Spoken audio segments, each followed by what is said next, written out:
The war created an entirely new situation, and we have to do everything we can to win this war, because it's our war, the war of all European nations.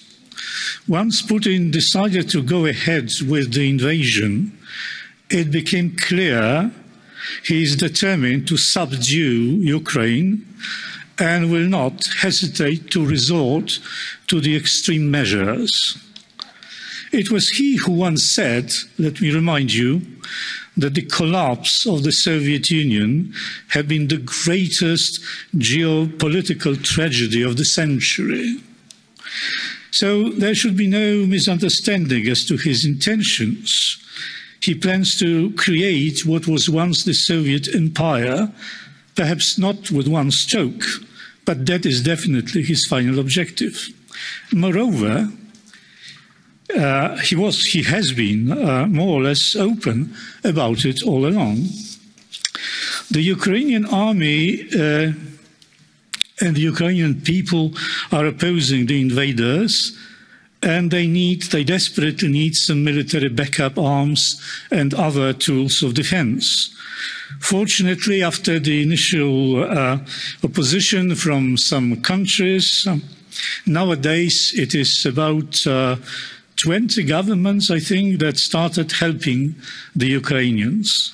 And it's very good that some time ago in the Council, the member states decided to create European Peace Facility, and that these funds can be now used to help Ukraine. And I'm proud to say that it is my government that was first to propose as early as Thursday morning to activate European Peace Facility. So the flow of arms, the flow of necessary technology and other means of defense must continue. Whatever the effects of the sanctions, who will win the war will be ultimately decided on the battlefield. And finally, I must say this. I'm sorry, I must say this, because as usual, the EU is, with its narcissistic and self-congratulatory proclivities, likes to escape responsibility.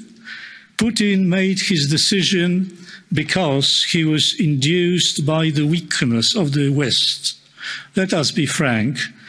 He did not think much of the Western leaders, and it showed. He didn't hide it. And in a way, he was right, having been for a long time pampered by the French and German governments, by some American administrations, also by the European Commission that was both unable and unwilling to stymie the Nord Stream projects. To those Western leaders and governments that took upon themselves the job of dealing with Russia, particularly to the German politicians, but not only to them, we must say today, ladies and gentlemen, you blew it, and your leadership credibility is gone. It's time for a reset, and let us start by enabling Ukraine to join the European Union.